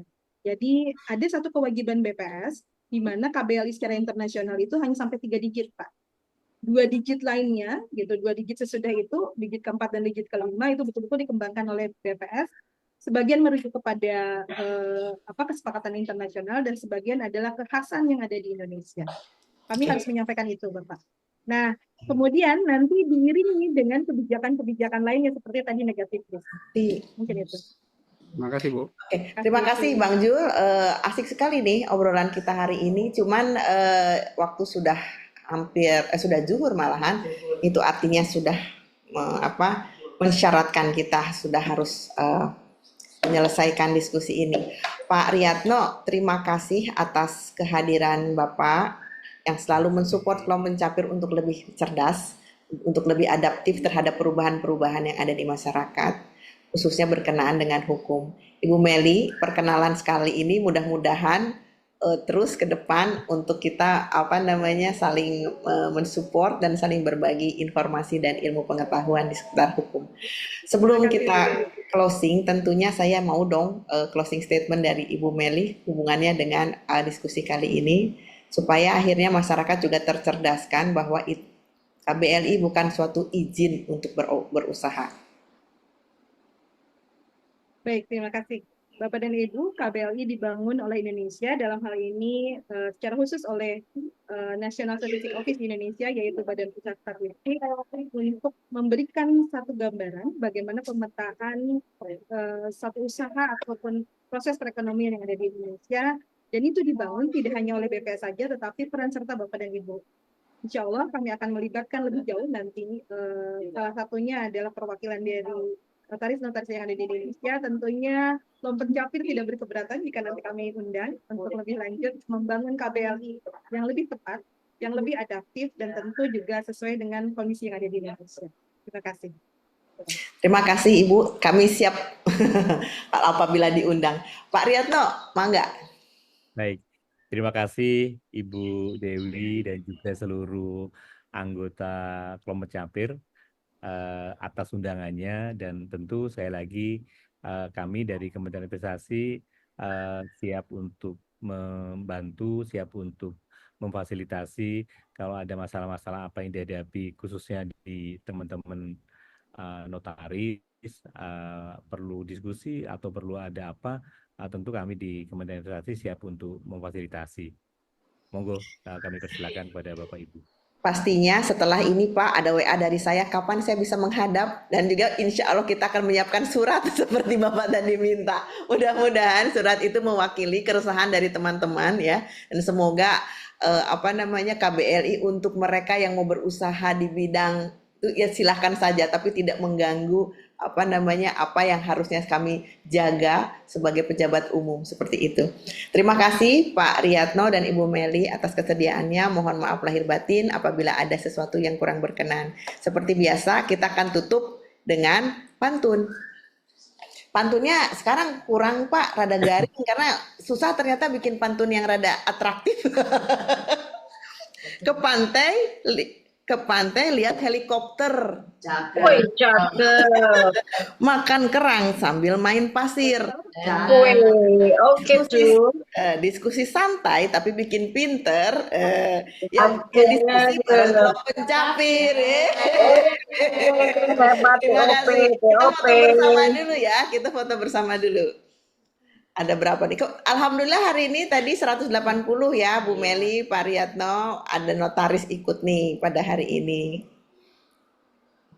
Bang Jul, tulis Kang Herdi tulis apanya itu supaya kita bikin laporan ya ke BKPM. Siap. Siap ya. Oke, terima kasih lah. Ini banyak sekali yang tidak muncul, mukanya nggak usah difoto kalau kayak gitu ya. Terima kasih Bu, Pak.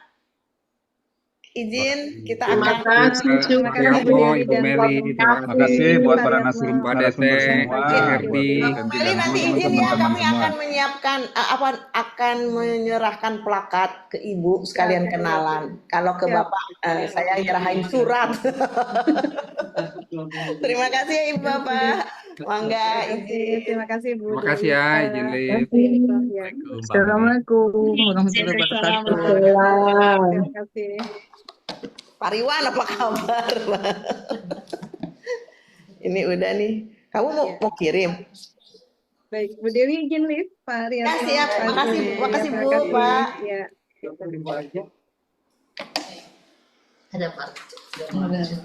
Ya. Makasih ya Teh Dete. Siap. Aku Materinya baru ke selesai. grup ya. Oh iya, makasih Teh. Yo, Mbak Agustin rajin deh. Ya dong. Rajin dia peserta teladan. Aku hari ini Iya, peserta absen. teladan. Mm-mm. Iya. Tumben Mbak Teti nggak masuk, nggak datang. Biasa, kalau ada kerjaan jangan ditolak. Iya Oh, dong. kirain jadi encu. Hah? Kirain jadi MC. Oh, MC. Ngomong cucu. Enggak. Bu Dete, Mbak menunya Dewi. apa nih menunya nih? Kenapa? Menunya apa hari ini menu? Aku minta Rani siapin siomay. Wih, itu di belakang ada siapa? Itu ada artis itu di belakang itu baju merah itu. Tadi nggak pakai kasihan deh. Si Pinky nih. Ya, Aku izin ya, ini Pak Riaton yang nelpon. Ayo. iya, Oke, iya. izin Oke, live pamit ya. ya, sukses ya. Ya, makasih. Assalamualaikum. Assalamualaikum. Hehe. Padahal Oh, iya.